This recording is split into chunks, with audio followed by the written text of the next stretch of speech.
Selon moi, la plus-value de l'avocat en beaux commerciaux, quel qu'il soit, ça sera il a vu du contentieux, on fait du contentieux, donc on sait les pièges à éviter. Selon moi, ma vision de l'avocature, c'est plus un accompagnant en fait de l'entrepreneur. On doit l'accompagner en fait tout au long de sa vie, du début à la fin, dans ses négociations et avant un contentieux, parce que c'est avant qu'on va pouvoir gérer peut-être le contentieux. On est aussi facilitateur pour les entrepreneurs, de leur faciliter leur vie. Ils ont 40 000 choses à penser au-delà du droit et ce qui est bien normal, se faire connaître, etc.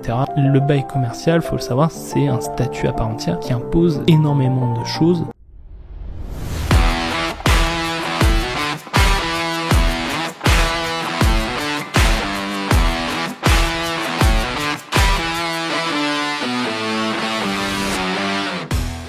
Bonjour Louis. Bonjour Alexandra. Je suis ravie de te recevoir pour rappeler un peu le principe. Chaque semaine, enfin ça dépend de la durée, mais souvent en tout cas, je reçois beaucoup d'entrepreneurs et de dirigeants pour comprendre leur parcours, leur quotidien, voir les hauts et les bas aussi. Et on a voulu avec Nicolas intégrer des pastilles un peu expertise, c'est-à-dire que voilà, tous ces gens qu'on reçoit, ils peuvent avoir demain besoin d'experts. Ils auraient peut-être dû en avoir besoin hier, mais aussi sûrement demain, d'experts qui viennent les accompagner dans leur vie de tous les jours. Et là, aujourd'hui, tu interviens dans ce cadre de cette pastille un peu expertise en tant qu'avocat en beaux commerciaux. Mais tu vas avoir le droit au même traitement, à savoir la première question. Est-ce que tu peux me raconter ton parcours et qu'est-ce qui t'a amené à choisir cette spécialité ? Ok, merci en tout cas déjà d'être ici, c'est un vrai plaisir. Moi au début, j'étais pas forcément parti sur du droit. Okay. Voilà, mes parents, mes sœurs sont tous scientifiques. Donc au départ, c'était plus de l'aspect scientifique sur lequel on m'avait, pas dire programmé, mais sur lequel j'étais parti. On t'avait tracé une route, c'est par voilà, là. On était parti, Terminal S, Spémat, etc. Et en fait, très vite, j'ai commencé... j'ai commencé, je sais pas si on peut dire commencer, mais je suis allé en école d'ingénieur pendant 3 mois et tout de suite j'ai dit bah non, c'est pas pour moi. D'accord. Donc je suis parti en droit parce que j'avais envie d'aider des gens, j'avais envie d'aider des entrepreneurs parce que le monde de l'entreprise, mine de rien, m'a toujours attiré. Et donc je suis parti en droit, fait mes études, donc enfin la licence est très générale, hein, ouais. Donc on n'a pas trop de spécialités. J'ai fait un peu de droit comptable et financier en licence 2, mais on reste très général. Et c'est là où en master, là par contre, je me suis spécialisé en droit des affaires pour justement traiter avec les sociétés. Très vite dans mes stages, donc au début, quand on fait du droit des affaires, là, on va dire la majeure, enfin là où tout le monde va, c'est la fusion-acquisition. Ouais. Donc j'ai fait mes premiers stages là-dedans. Je sentais que ça me plaisait, mais que ça pouvait être mieux parce que dans mes différentes expériences, j'avais pu travailler sur des beaux commerciaux, des contrats, faire de la négociation, du contentieux. Et en fait, c'est plus cet aspect qui m'a plu. Et après avoir passé le CRFPA, donc qui est le barreau, comme on appelle ça grossièrement, j'ai fait un dernier stage en fusion-acquisition chez EY. Et c'est là où en fait, ça m'a pas forcément plu.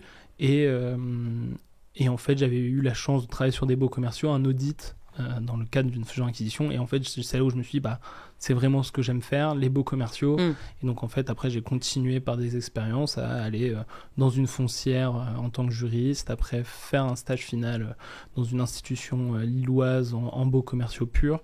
Et là, je continue en beaux commerciaux. Et c'est ça qui m'a amené aux beaux commerciaux. On passe du conseil à la rédaction, négociation et au contentieux, donc on fait tout, et donc c'est ce qui me plaît vraiment dans ma pratique aujourd'hui.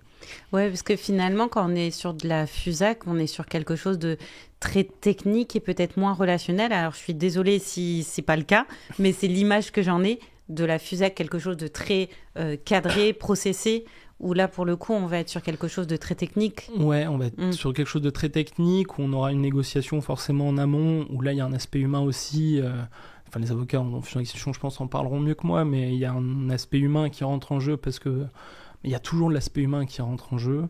savoir peut-être qu'une personne ne veut pas négocier ça et on le sait, donc on va peut-être essayer d'aller chercher quelque chose d'autre. Et après, on a tout un process, une fois qu'on a les conditions générales, la garantie d'actifs passifs, on a après tout un process qui se met en place qui est pour moi très fastidieux. Pour ceux qui en font, ils apprécient.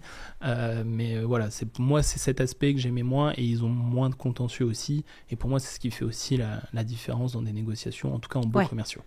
Oui, parce que dans les baux commerciaux, c'est quelque chose de très opérationnel.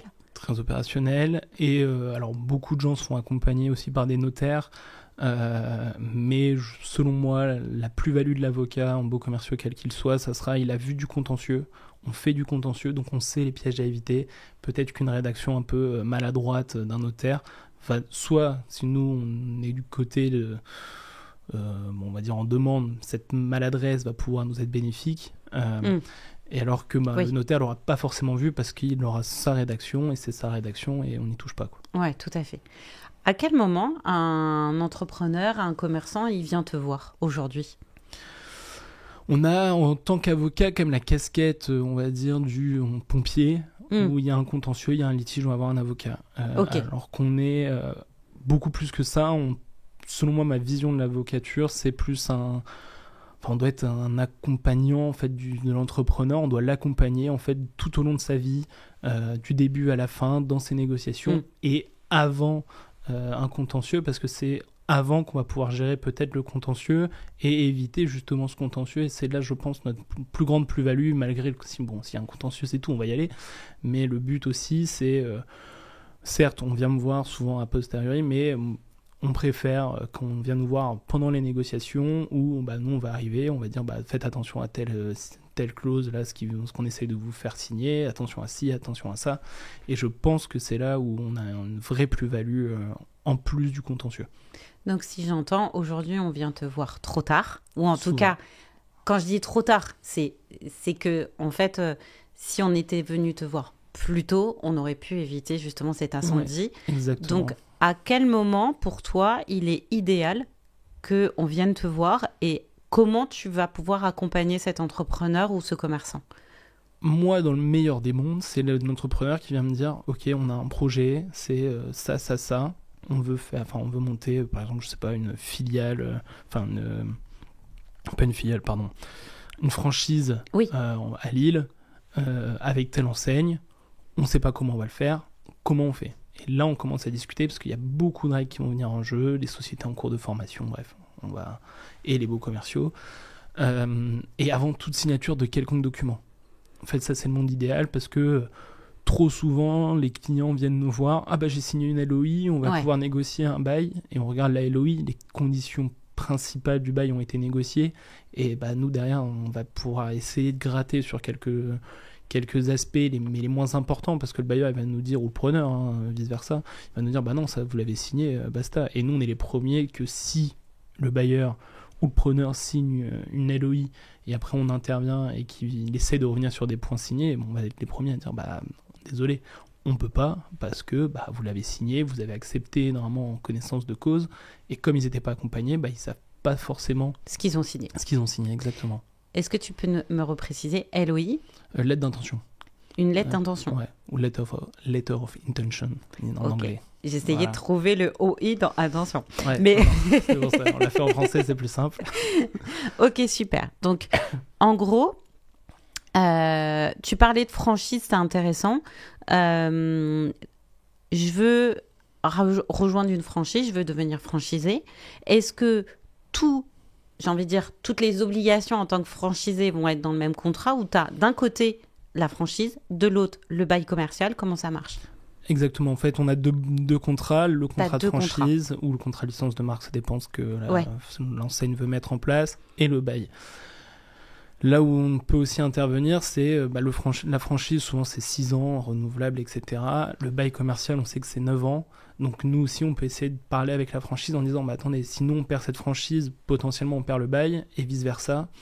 Donc en fait, il faut aussi essayer de caler les deux avec des conditions, on va dire, qui sont plutôt logiques pour l'un et comme pour l'autre, mais au moins pour avoir, si on tombe dans aucun donc aucune exception. On a les 2 durées qui sont tout le temps les mêmes. Pour les renouvellements, ça sera les mêmes dates. Et au moins, ça facilite aussi. On est aussi facilitateur pour les entrepreneurs. Et moi, c'est ce que j'essaye de faire, c'est de leur faciliter leur vie. Ils ont 40 000 choses à penser au-delà du droit, et ce qui est bien normal, se faire connaître, etc. Et donc, nous, il faut qu'on sécurise le maximum juridiquement pour éviter justement les tracas derrière.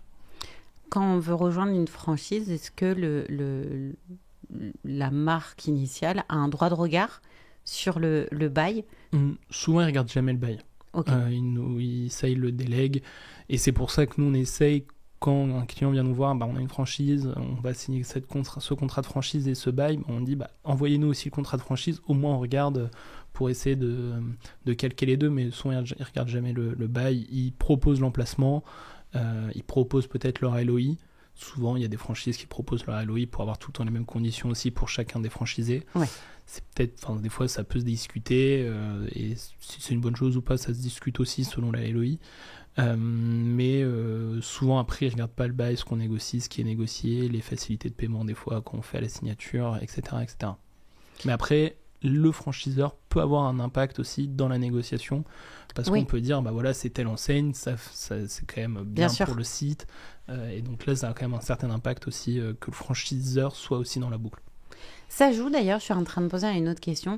Si je dis pas de bêtises, tu as pas mal de villes, je sais pas si Lille en fait partie, puisqu'on est sur l'île, mais où aujourd'hui, je sais même pas si c'est une rumeur ou si c'est vrai, que les villes aujourd'hui te disent aujourd'hui je veux plus avoir d'ouverture par exemple de restauration et je veux absolument que ça soit du commerce de proximité par exemple. Est-ce que ça c'est quelque chose où on va voir aussi ça? Toi tu as un impact là-dessus? Ça va avoir... On peut analyser en fait, donc ça c'est le PLU, plan local d'urbanisme, et c'est là où les villes mettent en place leur plan, on va dire, pour la commercialité de leur quartier. Et oui, on peut avoir un impact là-dessus parce que typiquement, on avait un franchisé qui venait nous voir, je veux signer sur telle location, alors c'était pas à Lille du tout, mais je veux signer sur telle location. On m'a dit l'architecte m'a dit qu'il y avait peut-être un problème sur le PLU, est-ce que vous pouvez regarder? Et effectivement, on a regardé le PLU, il n'avait pas le droit de s'implanter à cet endroit-là, sauf s'il avait une surface de vente de plus de 2000 m². D'accord, ce qui n'était pas le cas. Non, c'était sur énorme, un commerce de proximité, c'était vraiment soit une boucherie, soit une boulangerie, etc. Donc on était sur quelque chose, 2000 m² de surface de vente, c'était impossible à avoir. Et du coup, il a dû abandonner le projet. Il avait eu des coûts, l'architecte, notre expertise, parce qu'on a dû analyser du coup tout ce précontentieux, et ça a pris du temps, donc il a eu des coûts, et là il dit on part de zéro, et on lui a dit oui, c'est malheureusement le problème.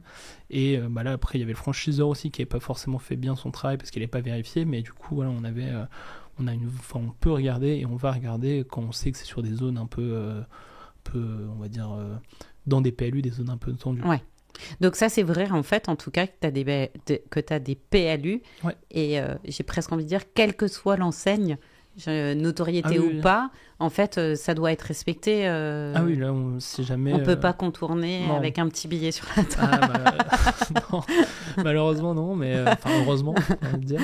Mais non, on pourra pas. Nous on a essayé de voir avec la mairie si c'était pas possible, parce que forcément il y avait une enseigne d'une certaine notoriété, ils nous ont dit non, les seuls commerces de proximité se trouvent dans le centre-ville, là vous êtes à l'écart et vous pouvez pas, ce sera que des restaurants ou des commerces de bureaux.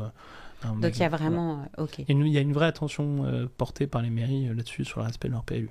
Donc là effectivement, tu es encore en tant que conseil, là que tu vas vraiment pouvoir accompagner le client sur... Exactement, et après là on est arrivé un peu tard, parce qu'on a été saisi un peu tard, mais c'est vrai que si on est en amont et qu'on nous dit tout de suite je sais pas si le PLU ça passe, là on va regarder avant d'engager des frais d'architecte pour les plans, avant d'engager des négociations même pour une rédaction d'un bail, parce que ça servira à rien finalement. Donc là, il y a déjà, j'ai presque envie de dire, un premier conseil qui est, y a-t-il un PLU ou pas? Est-ce que dans un bail commercial en tant que tel, est-ce que tu crois que tes clients les lisent? Et si tu avais un conseil à leur donner, c'est quoi les clauses à lire, les informations vraiment très importantes que tu as dans un bail, au-delà bien évidemment d'une durée? d'un coût. J'imagine que le coût Il y a un loyer, forcément. Ouais. T'as quoi d'autre? Alors le loyer, on pourra pas très rarement revenir dessus, même des fois s'il est trop élevé, c'est compliqué de revenir dessus. Le bailleur, il a ses chiffres qui sont ce qu'ils sont. Hein. À Lille, on voit que c'est un vrai sujet, selon moi, c'est un vrai sujet. La durée, oui, on a une durée minimale de 9 ans, mais on peut proposer plus. Mais si on propose plus que 9 ans, après, derrière, on a tout un panel de clauses qui viennent protéger le preneur, si on est côté preneur, qui vont sauter. D'accord. Et donc, des fois, il y a des preneurs, ils viennent nous voir, c'est super, on a 10 ans. Alors, on leur dit, pas forcément, parce qu'au moment du renouvellement, on aura un vrai sujet, parce qu'on aura un motif de déplafonnement, comme on dit. Et donc là, il faut faire attention aussi à ça. Après, il y a tout ce qui est de clause travaux. Il faut que la répartition soit très claire dès le début, qu'il n'y ait pas lieu à interprétation, qu'on sache quel travaux est acquis. Et surtout, si par exemple le bailleur fait des travaux, c'est de savoir si est-ce qu'au bout d'une certaine durée, le code civil permet des réductions de loyer ou des suspensions de loyer. Souvent les bailleurs essayent de les enlever.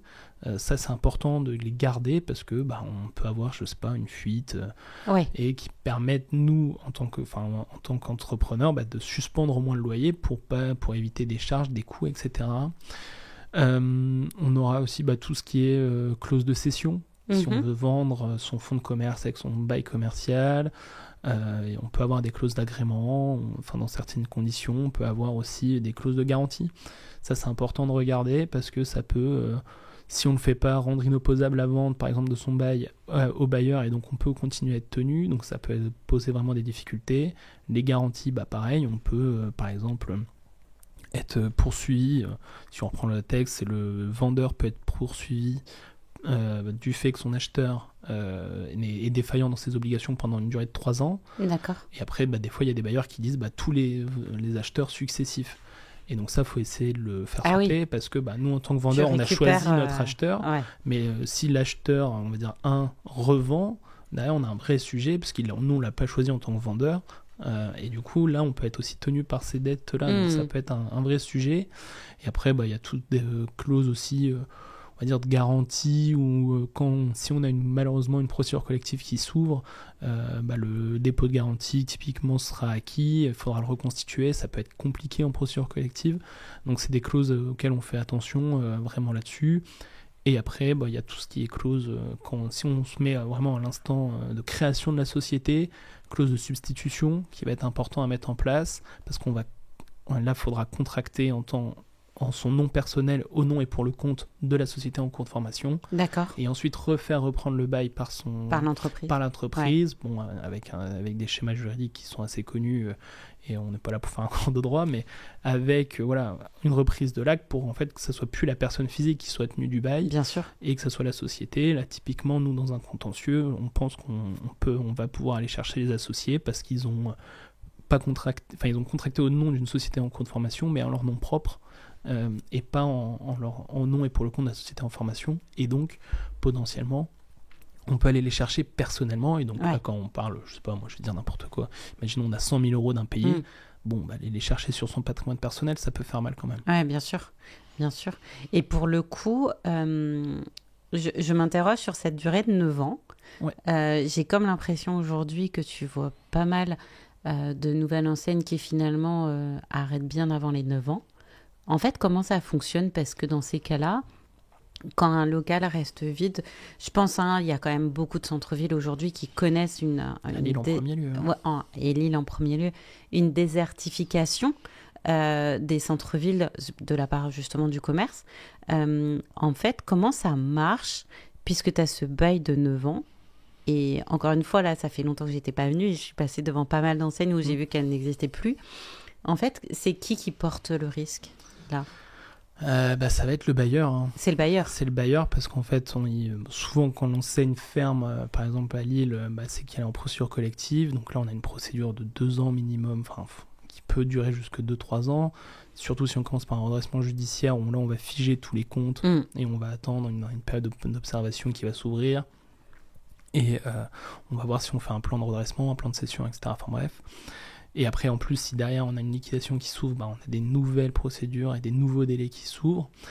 et que le bailleur peut pas récupérer ses clés tout de suite. Enfin, nous, on a un dossier où ça fait 2 ans que le preneur doit partir, il est en redressement depuis 2 ans, on peut rien faire parce qu'on n'a toujours pas les clés, et même si il y a des procédures qui sont prévues en cas d'impayé pendant la procédure collective, où là, normalement, au bout de 3 mois, on peut constater la résiliation, mais le législateur, plutôt une bonne chose ou pas, hein, ça dépendra de quel côté on sera, les bailleurs vont dire que c'est une mauvaise chose, mais si on a un seul paiement, alors qu'on a déposé la requête, on ne pourra pas résilier, etc., etc. Et donc, on s'arrive dans des situations assez compliquées, mais peut-être que le problème aussi à prendre avant, quand on est côté bailleur, peut-être, alors c'est souvent des foncières, surtout en centre-ville, c'est des foncières souvent, peut-être baisser un peu le loyer pour permettre d'avoir son preneur pendant 9 ans plutôt que d'avoir un loyer très élevé pendant 2 ans avec 2 ans de procédure. Et l'avoir tellement serré. Voilà, et l'avoir tellement serré que au bout de 2 ans, il met les clés sous la porte. Procédure collective, on sait que ce sera très rare de récupérer l'argent perdu. On a 2 ans de procédure, on va perdre de l'argent. Et ensuite, il faut retrouver un preneur avec souvent des nouveaux travaux, des nouvelles franchises qui vont se mettre en place.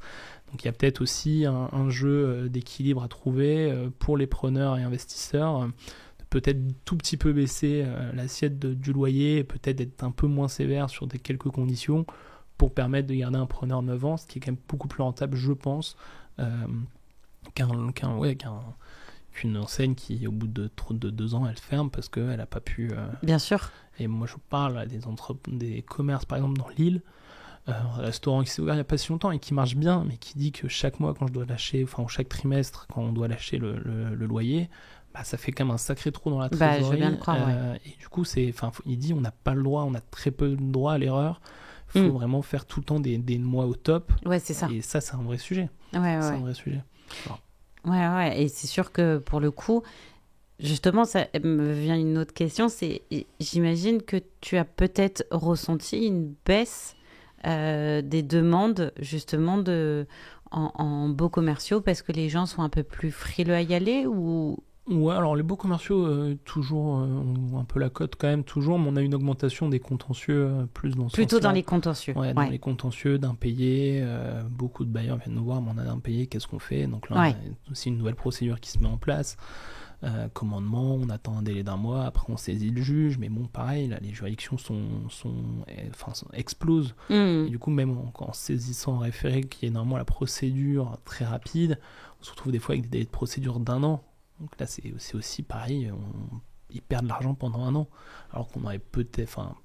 Là, c'est compliqué quand il y a des impayés. Après, voilà, il y a des enseignes qui marchent pas, et c'est comme ça, et donc là, on va perdre de l'argent, mais en effet, on voit une explosion quand même des contentieux, je trouve, en impayés, travaux aussi, parce que les bailleurs ou preneurs, des fois, veulent pas faire les travaux qui leur appartiennent, et du coup, là, on est obligé de faire des procédures aussi. Donc, moi, j'ai l'impression qu'on voit quand même une augmentation des contentieux. Et maintenant les bailleurs qui sont peut-être un peu moins en situation confortable parce qu'en effet il y a moins de demandes et donc ils sont peut-être aussi amenés à accepter d'autres conditions. Si on va à Lille, c'est vrai qu'il y a beaucoup d'enseignes qui partent et du coup pour se renouveler faut forcément des facilités, etc. Et quand on va voir Lille, il n'y a que des enseignes maintenant, des enseignes multinationales. Bien sûr. Et ça t'ouvre la voie, pour toi en tout cas, la négo. Ouais, ça c'est sûr. Mais après, c'est vrai que quand on est une petite enseigne, on aura peut-être tendance à dire elle n'est pas Euralille. Ouais. Parce qu'on est sur des conditions qui sont exorbitantes. Ok. Et pour le coup, tu as parlé dès le départ de négo. Ouais. Peut-être en contentieux, mais pas que, puisqu'il y a d'autres moments où on peut négocier. Ça, c'est un trait, j'ai envie de dire, de ton quotidien que tu as apprécié. En tout cas, j'ai cru comprendre que c'était une partie de ton métier que tu aimais. Ouais, c'est marrant parce que il y a toujours aussi un aspect humain. On peut voir avec qui on négocie, si on pourra ou pas négocier telle ou telle condition. Et des fois... on tente une condition qui est hyper à l'avantage, je sais pas, par exemple du preneur, et on se dit, on la met, on sait toujours que ça passera pas, et des fois elle passe, donc ça nous fait sourire quand même. Bah oui. Mais non, c'est quelque chose aussi de très humain, et c'est là où on a ce côté humain qui est très... Tout à fait. Moi, ce que je trouve agréable. Qu'on disait au début. Voilà, et parce qu'on aura d'abord un point avec le client en disant, ok, voici ce qu'on nous vous propose, pourquoi on propose, Ça, on a moins d'espoir. Ça, on a plus d'espoir que ça passe. On se dit d'accord, moi, si on fait une réunion, ça on va peut-être lâcher, ça on va pas pouvoir lâcher, etc. Et après on a aussi la négociation, du coup on va avec l'adversaire entre guillemets, mais avec le bailleur ou preneur, et donc là on va un peu se charper. C'est toujours des moments où il faut être concentré, et moi je trouve ça assez marrant. Tu disais tout à l'heure que souvent on ne pouvait pas trop toucher au prix. Ouais. Dans ces cas-là, quand on parle de négo, au démarrage, pas en contentieux, au démarrage, ouais. Sur quoi justement négocier? Alors, si j'ai bien retenu, tu as parlé pour le coup peut-être de durée pour être cohérent avec, par exemple, un contrat de franchise qui est plutôt sur 6 ans. Ouais. Sur quoi d'autre on peut négocier? Bon, alors la durée, oui, c'est 9 ans minimum, donc ça, on ne pourra pas y toucher, enfin, on ne pourra pas aller en dessous. On pourra essayer de négocier déjà la mensualisation du loyer. Ce qui permet déjà à une enseigne d'avoir un flux de trésorerie beaucoup plus régulier et pas gardé pendant 3 mois. Parce qu'aujourd'hui, la base, c'est au trimestre? Souvent, les bailleurs travaillent au trimestre parce qu'en fait, on a une répercussion sur le montant du dépôt de garantie qui sera plus important parce que c'est un terme de loyer et comme notre trimestre, on fait x3 par rapport D'accord, ok. Mais peut-être, essayer de négocier une mensualisation, même si on est au trimestre, une mensualisation des paiements pour permettre justement en fait une meilleure trésorerie.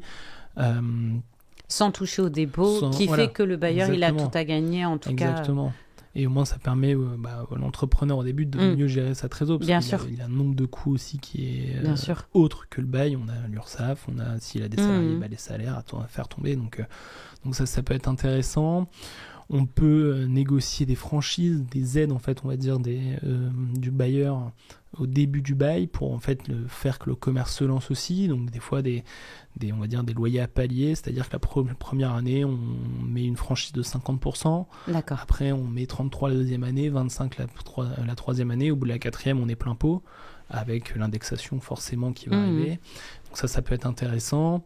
On a aussi, si on estime vraiment que le loyer est hors sol et hors valeur locative, on sait très bien que les bailleurs ils vont être réticents, mais on sait que du coup, les bailleurs vont être réticents à le changer. Donc du coup, le but, ça sera de faire que la révision légale du loyer par demande judiciaire et donc fixation judiciaire du loyer soit toujours possible. Parce que des fois, il y en a qui essaient de l'enlever.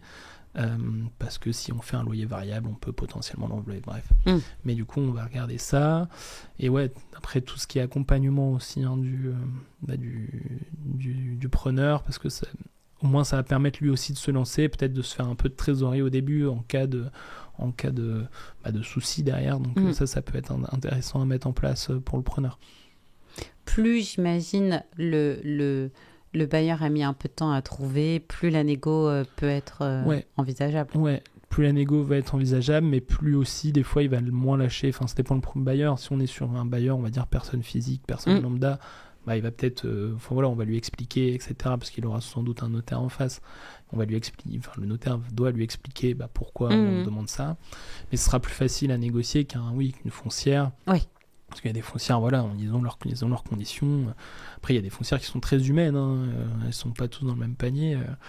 Oui, mais elles sont plus armées aussi. Elles sont plus armées. Elles ont des juristes qui sont... ils ont fait l'exercice. Ils savent sur quoi on va pouvoir négocier. Ils savent sur quoi on va les attendre. Ils savent sur quoi ils ne vont pas pouvoir négocier, etc. Donc, ça va être important de... Par exemple, la valeur locative de marché, on peut la définir contractuellement. Et ça, c'est toujours un point où... qu'est-ce qu'on met dans cette définition? Est-ce qu'on est... ça dépend du côté dans lequel on est, mais quand on est côté bailleur, on essaye de d'avoir vraiment une définition très précise pour pouvoir, on va dire, envisager sereinement la valeur locative. Alors qu'on est preneur, on va peut-être essayer de rester sur les conditions du code de commerce qui sont peut-être un peu plus à son avantage, etc. Ouais, donc là, c'est vraiment de la petite... Alors, c'est pas péjoratif quand je dis ça, mais c'est aller chercher la petite tambouille qui fait que tu vas jouer vraiment sur des choses, mais qui vont avoir un impact, pour le coup. Exactement, et c'est même souvent la petite bête qui va venir peut-être peut-être résoudre des fois des conflits, peut-être permettre soit au bailleur de gagner son argumentaire ou au preneur de gagner vice-versa son argumentaire. Par exemple, moi, je sais que la clause d'indexation, je vais la regarder tout le temps. et je vais la regarder, je vais essayer de me poser des calculs pour voir si on respecte bien toutes les conditions du Parce code. que là-dessus, il y a peut-être des choses qui sont mises à l'avantage Ouais, et il y a des choses qui sont en fait totalement illégales qui sont mises en place des fois de façon en fait on fait pas attention, et c'est vrai que des fois c'est hyper précis, et des fois on fait juste un décalage à un moment et qu'on peut avoir en fait un problème dans toute l'indexation, et du coup ça peut poser des problèmes même si la jurisprudence est hyper stricte dans ces conditions. Le fait de l'avoir signé fait qu'on s'engage quand même. On s'engage, et après oui, la jurisprudence est hyper stricte, donc si on arrive à prouver, ça sera que cette partie qui sera réputée non écrite et pas toute la clause, donc c'est quand même hyper compliqué, mais voilà, faut regarder, faut être vigilant, et, de toute façon dans tous nos contrats normalement, oui, non, mais même notre contrat d'abonnement téléphonique normalement on doit le lire, mais... Bien sûr. Bah oui, non, mais même moi je le lis pas, on va pas se mentir. Mais si, Louis, il faut dire que tu le lis. Justement, ça m'emmène à une autre question. On parle aussi beaucoup d'IA dans ce podcast. Ouais. J'ai beaucoup entendu, en tout cas, et je vais pas dire que je l'ai pas fait non plus, mais la force que pouvait avoir l'IA sur la partie juridique, que ça pouvait devenir un très bon allié pour trouver des failles justement sur des contrats ou pour même en écrire. Aujourd'hui, comment ça accompagne ton quotidien, toi, en tant qu'avocat, et comment tu le perçois dans l'avenir, aujourd'hui et demain, quoi. Moi, je pense que c'est une bonne chose, en tout cas pour l'avocat, parce que ça va nous permettre de nous recentrer sur la stratégie et la négociation, l'aspect humain, parce que l'IA n'aura jamais cet aspect humain de savoir le preneur ou le bailleur ou le notaire qu'on a en face. Mais ça va être une vraie aide, notamment si pour l'instant elles sont encore en cours d'être perfectionnées, mais dans les recherches, si on arrive à faire dire à l'IA et qu'elle trouve exactement ce qu'on recherche, donc ça va être super. Par contre, ne pas le faire sur ChatGPT par exemple, parce que elle invente des jurisprudences et ça c'est un peu compliqué. Mais par exemple sur Doctrine, Lexis, moi je suis pas payé par ces gens, mais je sais que des fois on travaille avec ces IA. Elles ont encore des fois des imprécisions. Déjà, c'est important. Tu déconseilles vraiment ChatGPT qui va inventer des choses en fait qui ne sont pas aujourd'hui dans la loi en fait. En fait, si vous avez aujourd'hui vous êtes preneur ou bailleur, vous avez un contentieux et vous demandez à l'IA moi je sais ça, c'est X ma situation, donne-moi ma réponse. Il va inventer une jurisprudence qui va coller à X. Nous on voit qu'on a des recherches très précises sur des points très précis, où on a regardé toutes les bases de données qu'on a à notre disposition, qu'on ne trouve pas forcément, on a des jurisprudences mais elles ne collent pas forcément, et ça arrive, on a tous fait l'exercice, je pense en tant que juriste, avocat, notaire, etc., de regarder juste par curiosité, voir ce qu'elle nous sort, si peut-être qu'on a oublié. Mais justement, c'est intéressant. Peut-être de voir si on a oublié peut-être quelque chose, de voir une analyse, et là elle nous sort par miracle la jurisprudence qu'on cherche depuis 3-4 heures, et donc là on vérifie quand même forcément en mettant le numéro de pourvoi, etc. Et en fait, ça n'a rien à voir. C'est vrai. Rien à voir. On parle, par exemple, sur un bail commercial, il va nous parler, je sais pas moi, d'une vente. Okay. Donc un truc qui a rien à voir, une jurisprudence qui a rien à voir. Mais ça va être une aide dans la rédaction, forcément, permettre d'accélérer les rédactions. Pas dans un bail ou d'un contrat quelconque en intégralité. Ça, je pense que ça sera jamais aussi compétent que ce qu'on fait actuellement, mais dans la rédaction de la clause qui fait, la clause particulière. Où tu vas y mettre vraiment tout le contexte dont tu as besoin. Où, par rapport à la négo, on arrive à cette clause, on va la mettre, et je pense que là, ça va être un vrai atout pour la rédaction. En plus de la recherche, parce que si elle arrive à être hyper compétente, on va gagner un temps fou. Et aussi par exemple l'analyse par exemple de contrats, ou juste sortir les clauses importantes, ou parce que les baux commerciaux, vous allez à Euralil, les baux commerciaux ils font 90 pages. Ah ouais, donc là ça va être trouve-moi la clause du loyer, qu'est-ce qu'elle dit, et bon voilà, et là ça on va gagner du temps plutôt que de chercher. Bien sûr. Surtout si on n'a pas l'habitude. Nous, c'est vrai que comme on en fait tous les jours, maintenant, tu sais où va se trouver cette clause-là, bien sûr. On va naviguer beaucoup plus rapidement, mais ça va permettre de gagner quand même du temps. Donc je pense que c'est un vrai allié, un vrai atout, mais faut pas croire tout ce qu'elle raconte, faut vérifier tout ce qu'elle rédige quand même, et pas rédiger un acte en entier. Je pense que là, il y aura beaucoup de clauses qui seront... et tu risques d'avoir beaucoup plus de contentieux demain. À Ouais. cause ou grâce, je ne sais pas Ouais. comment le dire. Ça cause quand même. Hein. Je ne sais pas comment le tourner, Peut-être tu plus vois, le mais dire à cause. en tout cas, sûr qu'il y aura peut-être Ouais. des répercussions, en tout cas si on l'utilise trop Exactement. seul, sans l'expertise, justement. Exactement, parce que on a des conditions, des clauses qui sont obligatoires, etc.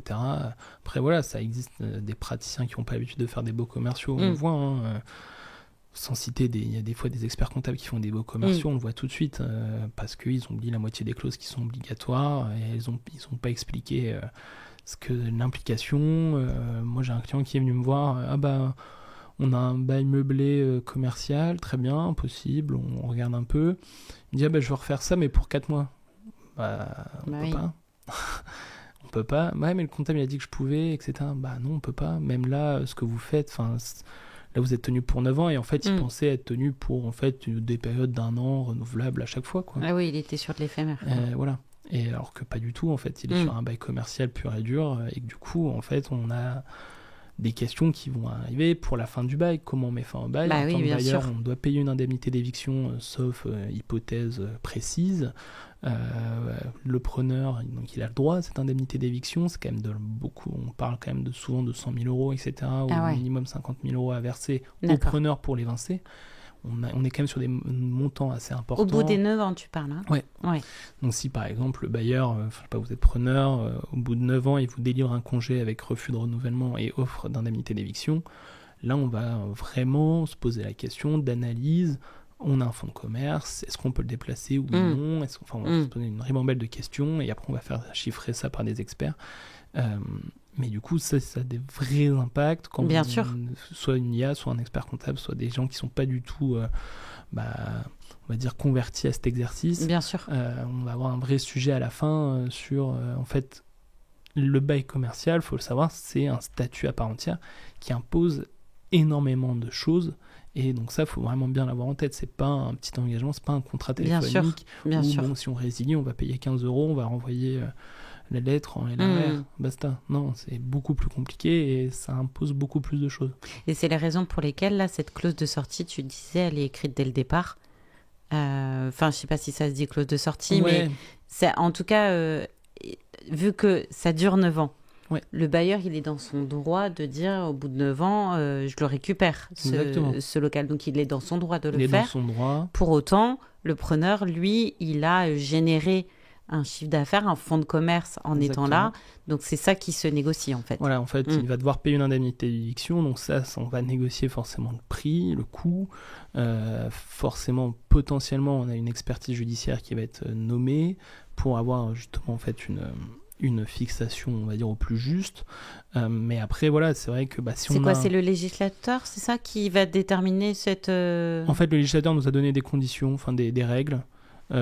Forcément, bailleurs-preneurs n'ont pas la même lecture des règles, n'ont pas la même lecture des chiffres qui va en découler. Et du coup, là, on fait appel à un expert judiciaire. D'accord. On va demander au tribunal de nommer en disant, voilà, vous avez cette situation, voici nos éléments. Le bailleur ou le preneur va donner ces éléments aussi. Il va réfléchir, il va se rendre sur les lieux, il va regarder la commercialité, la ville. Enfin, en fait, il va faire une énorme étude de marché, on va dire, et il va proposer une indemnité. Et j'imagine que si le local à côté est disponible, le preneur va moins pouvoir... En effet, si le bailleur arrive à dire, attendez, le local à côté, c'est aussi à moi, je peux vous mettre à côté parce qu'il est peut-être plus petit, enfin moi ça m'arrange, là l'indemnité va baisser forcément. Bien sûr. On a vraiment des aspects là-dessus où si le bailleur arrive à trouver un autre local aux mêmes conditions, là le locataire n'aura plus le droit à cette indemnité ou une indemnité juste de déménagement. En disant, ok, moi je paye le déménagement, c'est 10 000 €, voilà, je te paye ton déménagement et tu sors de local. Mais après, il y a aussi, si on revient à ce qu'on disait au début, si on a un congé qui est délivré au preneur, le preneur il a peut-être son contrat de franchise qui continue à courir. Oui. Et c'est pour ça qu'il faut essayer de faire les deux durées, en l'occurrence le contrat de franchise, que le faire matcher à la durée du bail commercial pour dire, voilà, moi si mon bail commercial tombe, mon contrat de franchise tombe. Bien sûr. Et vice-versa. En fait, parce que, peut-être pas vice-versa, parce que le contrat de franchise, si on a réussi à négocier un changement d'enseigne dans le bail, c'est tout, on trouve une autre enseigne et c'est tout. Mais le contrat de franchise, oui, si le bail tombe, faut que le Bien contrat sûr. de franchise tombe, parce que sinon, il peut se retrouver 3 ans à devoir payer un contrat de franchise parce que il avait négocié 6 ans, il a renouvelé pour 6 ans, mais sauf qu'au bout de 9 ans, Ben oui, il a a un plus de congé, local. il a plus de local, et donc là, il se retrouve avec 3 ans de contrat de franchise à payer. Mhm. Et ça, c'est un vrai sujet aussi. Ouais, et c'est là où on peut négocier Et c'est là où on justement. peut Et dire, donc c'est là, dans ce voilà. cadre-là, que toi tu rentres Voilà. dans cette partie un peu contentieux, justement, Oui. sur ce que tu peux. Et on peut, nous, le but, si on voit ça, c'est de dire à la franchise, bon, écoutez, nous, c'est super, votre contrat nous va bien, ou il y a peut-être 2-3 rectificatifs à faire, mais mettez soit vous mettez une clause que si notre bail il est résilié, le contrat de franchise tombe, soit vous calez sur ces durées, et au moins ça met tout le monde d'accord. Ça paraît bizarre que ça soit pas la même durée entre la franchise et les baux commerciaux, parce que ça, c'est quelque chose qui est ancré, le 9 ans. Ouais, oui, parce qu'en fait, on n'est pas on peut souscrire un bail commercial sans être une franchise. Oui, mais par contre, c'est difficile d'être une franchise sans bail, en tout cas. Ah oui, ça forcément, si on a une franchise. Donc c'est pour on ça que aura je un bail. trouve que c'est bizarre que ça soit pas la même durée. Ouais, c'est pour. J'avoue, je me suis jamais posé cette question. Enfin, le pourquoi du comment. Oui, non, mais c'est comme ça. Mais c'est vrai que le bail a toujours été 369. Dans l'esprit du public, c'est 369 et que ça permet Carrément.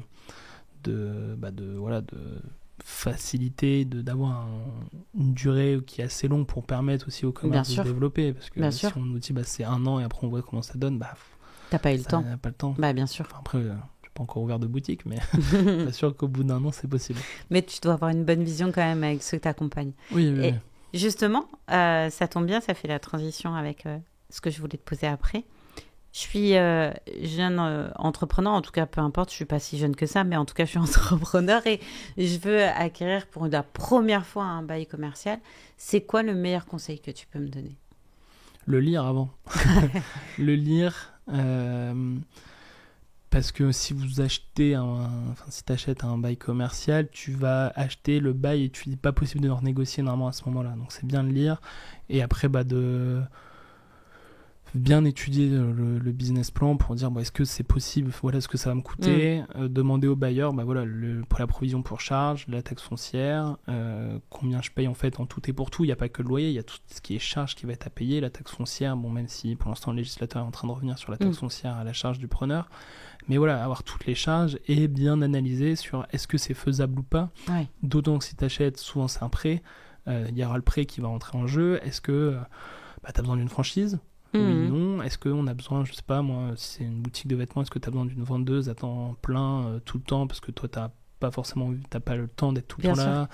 Donc il y a en fait voir si les coûts c'est possible quoi, pour éviter au plus possible les difficultés financières. Après on ne sait jamais, un Covid peut retomber, etc. Même si on se replaçait à l'époque juste avant le Covid, je pense qu'il y a tous les entrepreneurs qui se lançaient à ce moment-là n'avaient jamais vu venir et personne l'avait vu venir. On est d'accord, non mais c'est sûr. Et en fait du coup c'est vraiment être sûr de son business plan et peut-être faire un business plan, on va dire forcément pour les banques qui va être un peu pas à l'eau de rose, mais on va avoir des beaux chiffres, mais peut-être aussi de se faire un petit business plan où si ça se passe mal, comment je peux gérer la trésorerie, qui on va négocier aussi quand on est en difficulté, parce que on sait très bien que dans la pratique, moi je travaille avec des partenaires juridiques, des avocats avec qui on travaille notamment en procédure collective, où il me dit quand on tombe en procédure collective, les premiers avec qui on va négocier, c'est pas forcément le bailleur, parce qu'ils sont quand même beaucoup plus durs dans la négo, plus avec les banques, savoir si on peut avoir un peu des facilités de paiement pour essayer de refaire son fonds de roulement et ensuite les rembourser. D'accord. Donc il y a aussi ça à prendre en compte. Oui. Peut-être imaginer le pire. Ne pas forcément aller directement au plus dur et plutôt aller chercher autour. Essayer autour et se faire accompagner en fait. Je pense qu'un bon accompagnement juridique dès le début permet d'éviter beaucoup de problèmes, et notamment quand on crée une société, etc. Parce que, encore une fois, la société en formation, c'est quelque chose qu'il faut faire attention. Si on ne fait pas attention, c'est ce que tu disais. Voilà, ce qu'on disait. Donc, se faire accompagner dès le début, en fait. Je pense que ça... On n'est pas que pompier, en fait. Il faut pas que tu sois que pompier. Et d'ailleurs, tu parlais du Covid. Est-ce que vous avez réussi à rajouter des clauses un peu... événement catastrophique qui fait qu'il y a suspension, ou ça ne peut pas rentrer? Souvent dans les BFA, donc des baux commerciaux en l'état futur d'achèvement, on va en faire entrer dans des clauses suspension des délais dans lesquels on doit livrer la cellule, etc. Les crises sanitaires comme une cause légitime de retard. D'accord. Donc ça, on a réussi. Après, voilà, la jurisprudence a quand même bien fait son travail en disant qu'on avait, sur les loyers, elle est venue trancher, on a des décisions claires. Il y avait des foncières après... il y avait des foncières qui avaient bien joué le jeu, qui avaient dit bah nous on suspend les loyers. Il y en avait qui avaient fait tout de suite les actions en justice. Enfin, après ça dépend aussi de la relation que vous avez avec le bailleur, hein, en tant que preneur dans ces moments-là. Mais oui, on arrive à faire entrer des clauses, on va dire Covid, mais au moins des clauses de rencontre. Oui, c'est ça. Elle s'appelle pas forcément Covid évidemment, mais qui souvent se rapproche. On essaye, et maintenant les bailleurs le comprennent plus en disant bah voilà, si on a une situation telle, est-ce qu'on peut juste au moins se rencontrer, on discute, on essaye de voir, si on voit que ça va durer 3 ans, on essaie peut-être de réduire les loyers. Si on voit que ça dure 1 mois, il va peut-être dire vous paierez le mois prochain. Enfin, après, c'est toujours une question de discussion et d'entente aussi avec son bailleur ou son preneur. Hein. Ouais, en fait, ça c'est un autre conseil d'ailleurs. Être clair, je pense, franc-jeu de deux côtés, demander, pas être dans le clash tout le temps, quoi. Ouais. Essayer d'abord d'être en bonne intelligence. Après, voilà, on voit, hein, des fois c'est impossible de parler, c'est tout. On va aller au clash, mais si on peut éviter d'aller au clash, c'est quand même bien. J'aimerais bien connaître une anecdote, si tu en as une à partager, de quelqu'un que tu as accompagné et cet accompagnement a permis justement d'éviter un conflit, un souci. Ouais. En fait, j'avais accompagné un entrepreneur pareil qui était tout content d'aller signer son bail commercial. Pour le coup, il était venu me voir tout de suite. Donc, on avait discuté de son projet. On avait vu l'offre qui avait été faite par le bailleur. Donc, lui, il était tout content. Ah, c'est 10 ans, ça va être super. J'ai un bail de 10 ans, 6 ans ferme, etc. Et en fait, je lui dis, est-ce que vous savez ce que ça implique ? C'est bien, hein, c'est une bonne chose, au moins ça permet de voir qu'il y a une confiance aussi, mais est-ce que vous savez ce que ça implique ? Ah non, etc. Je dis, 6 ans ferme, vous pouvez pas délivrer. Normalement, vous avez, si vous êtes en 9 ans, vous avez 369. Si au bout de 3 ans, vous voyez que ça va pas, vous pouvez arrêter, etc., etc. Et au moment du renouvellement, ça a aussi une vraie incidence, encore une fois, parce qu'on va pouvoir, là, vous avez un loyer un peu plus faible. J'avais regardé très rapidement sans faire une étude, mais on peut savoir à peu près, je sais pas, si on vous propose 200 € au mètre carré en plein cœur du Vieux-Lille, c'est pas cher. Oui, bien sûr. Oui. Donc on va dire, il était parti sur 200 € au mètre carré en plein cœur du Vieux-Lille. Mais etc., c'est super. Mais je dis oui, mais au bout de 10 ans, là ils t'ont fait un cadeau. Au bout de 10 ans, ils vont arriver, ils vont te mettre un loyer déplafonné, surtout qu'ils sont en train d'augmenter, et tu pourras même pas dire non. Il me dit j'avais pas vu, etc. Donc on n'a pas encore vu les conséquences, mais on lui a fait éviter de signer un 10 ans parce qu'il était content d'avoir un 10 ans. D'accord. Avec après toutes les conditions qui en découlaient derrière. Et donc là on est revenu en disant le bailleur, non, ce sera pas possible, ce sera du 9 ans. Et là il est obligé d'accepter pour le coup le bailleur. Il n'est pas obligé, mais on lui a bien expliqué qu'en fait là ça faisait un certain temps que cette cellule, comme je disais, parce que c'était pas à Lille, c'était dans un, je sais plus où, mais c'était pas dans un endroit où moi j'avais l'habitude d'aller, donc je pensais plus, c'était vers Bailleul, un truc du genre. Ok. Mais bon, j'y allais pas tous les 4 matins. Et du coup, en fait, il me dit, cette cellule, elle fait longtemps qu'elle est pas preneur. Ouais. Et du coup, là, on a dit, attendez, ça fait quand même longtemps. Nous, on s'engage peut-être à faire des travaux aussi à ce moment-là parce qu'on a vu qu'il y avait tel et tel travaux à faire. Est-ce que vous pouvez pas revenir là-dessus ? Et donc en fait on a eu une discussion très, très simple. En fait il a dit oui, non mais pas de souci. Et en fait il a compris en fait. Du moment que ça se fait en bonne intelligence et qu'on explique, c'est bien. Mais donc au départ ça avait été fait sur 10 ans parce que justement il y avait cette volonté de dire pendant 10 ans on fait un peu moins cher, mais comme ça dans 10 ans jackpot. Ouais. Alors normalement il n'était pas obligé de faire moins cher, mais c'était juste au moins on sait que dans 10 ans on n'aura pas ce débat qu'on aurait pu avoir avec un 9 ans sur le déplafonnement. D'accord. Est-ce qu'on a une clause est-ce qu'on a une cause de déplafonnement, et donc là comme on avait cette clause de 10 ans, on avait un déplafonnement automatique. D'accord. Ce que malheureusement la loi Pinel n'a pas réglé. Tiens, en parlant de loi, est-ce que il y a un certain nombre de réglementations qui arrivent tout le temps pardon. Est-ce que ça a des conséquences justement sur les baux ? Ouais, nous ça a beaucoup d'importance, notamment pour le loyer en renouvellement, parce que si on a un changement dans les obligations des parties qui est assez conséquent, on pourra avoir une clause de déplafonnement du loyer. C'est-à-dire que vous payez, 10 000 € à l'année, la valeur locative de marché, elle est à 100 000 €, normalement, il faut une cause de déplafonnement pour permettre au bailleur et que le juge dise que ça vaut 100 000 euros. D'accord. Bon, après, on a plein d'autres systèmes qui se mettent en place, mais sans cette cause de déplafonnement, il ne peut pas demander les 100 000 euros, il peut demander autre chose. Enfin, il peut demander le plafond, ce qu'on appelle, qui est l'indexation du loyer à la base. Au moment du renouvellement, on a une indexation qui s'est faite, ça vaut 15 000 euros, on pourra demander 15 000 euros, sauf s'il prouve ce déplafonnement. Et en fait, le fait est que si on a une loi qui vient ériger des nouvelles règles, par exemple la taxe foncière, qui est en cours de discussion au Parlement, en cours de finalisation, où on a potentiellement la taxe foncière qui va revenir obligatoirement à la charge du bailleur. Ça pourrait Est-ce que c'était pas le cas ? Non, le bailleur pouvait la refacturer au preneur. Enfin, il la refacturait tout le temps. Ah ouais, la taxe foncière était tout le temps refacturée. Ce qui n'arriverait jamais en particulier. Ah, c'est normal, c'est pas possible. Mais mais du coup, je ne savais pas cette mais règle. En bail commercial, on a le droit de refacturer l'assurance PNO, on a le droit de propriétaire non occupant. Ok. On a le droit de refacturer la taxe foncière et plein d'autres charges, etc. Ok. Mais là, le législateur dit non, maintenant ce sera au bailleur et obligatoire.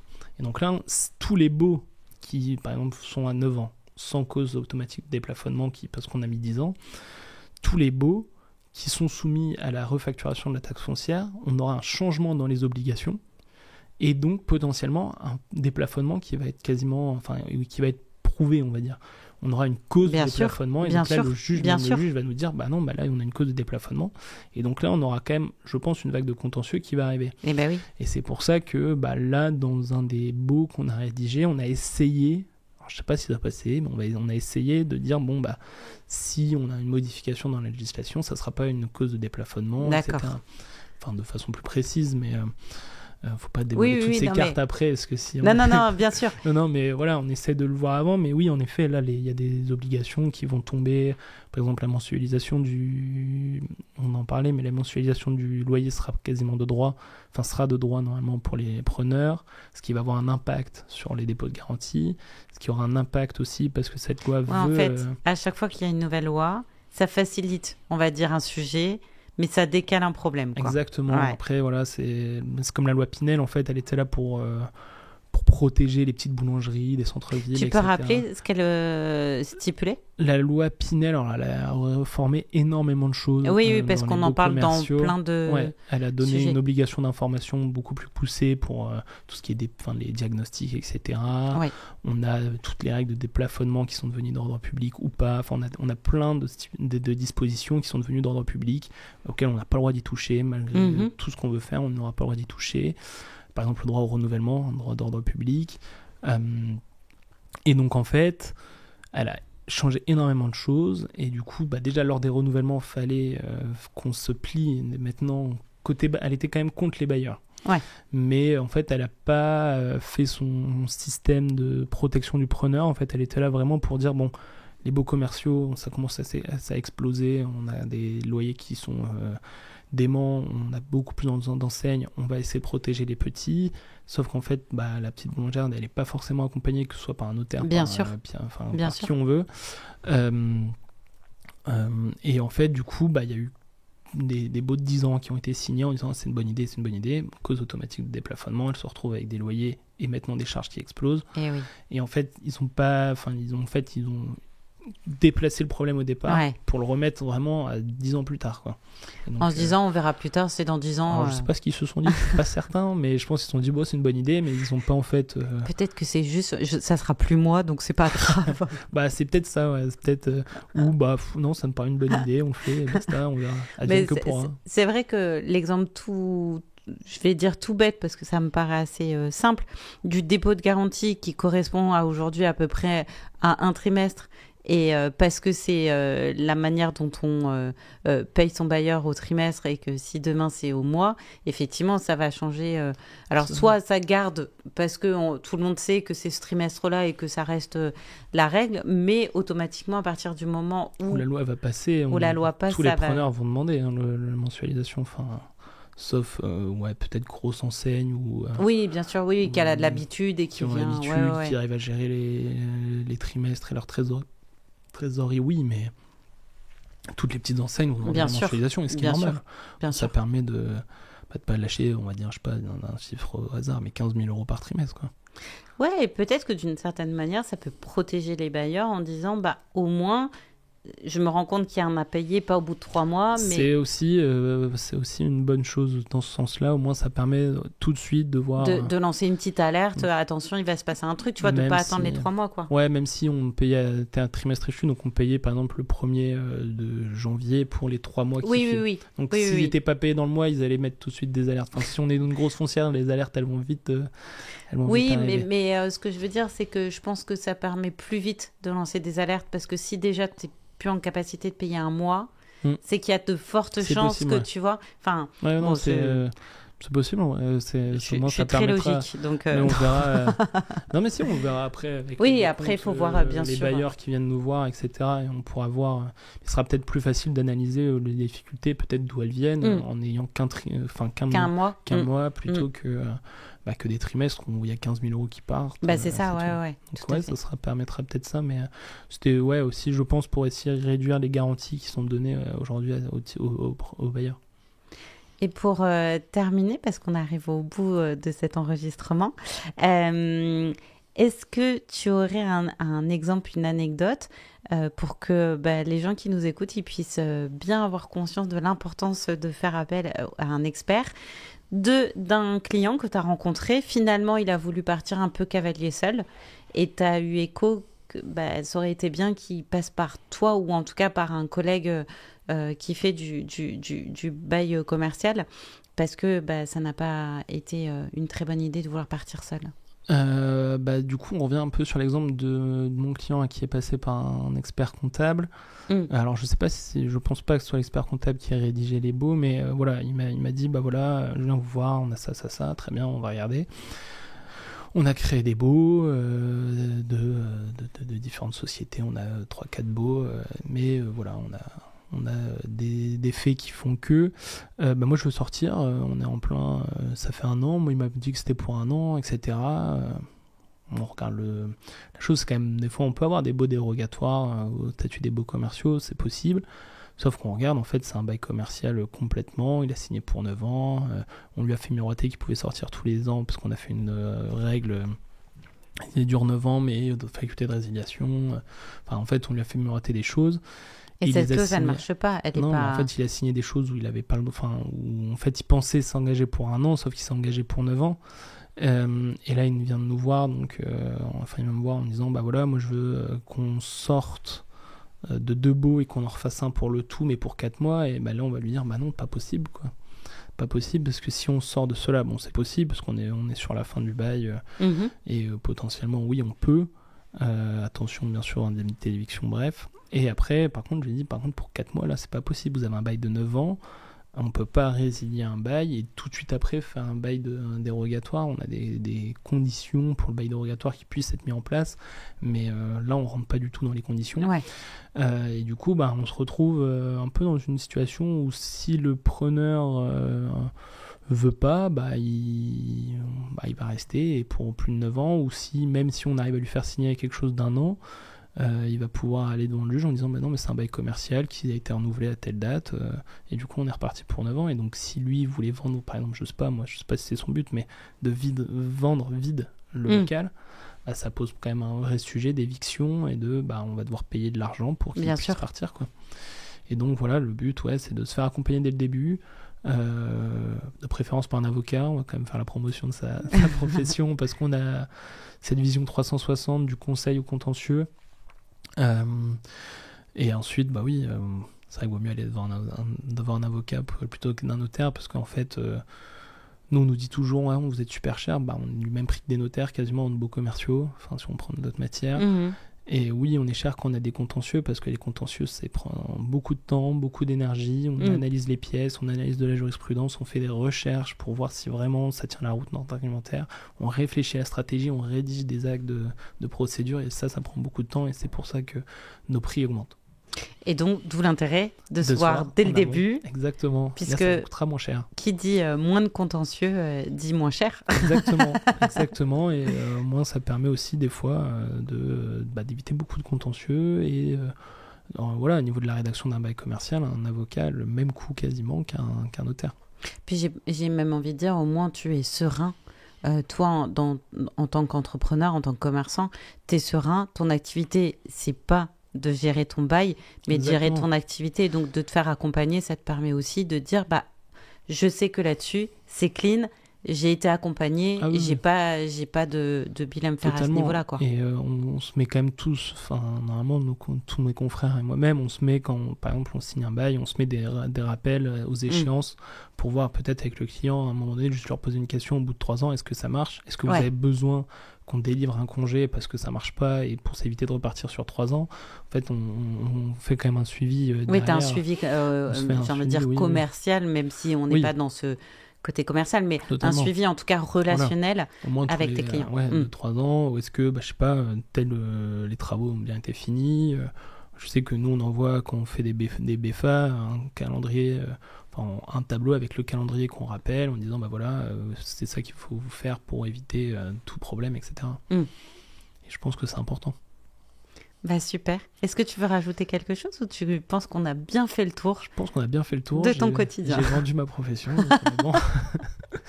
Merci Louis. Merci à vous. C'était un plaisir de te recevoir. Merci à toi. Avec plaisir. À bientôt. Au revoir.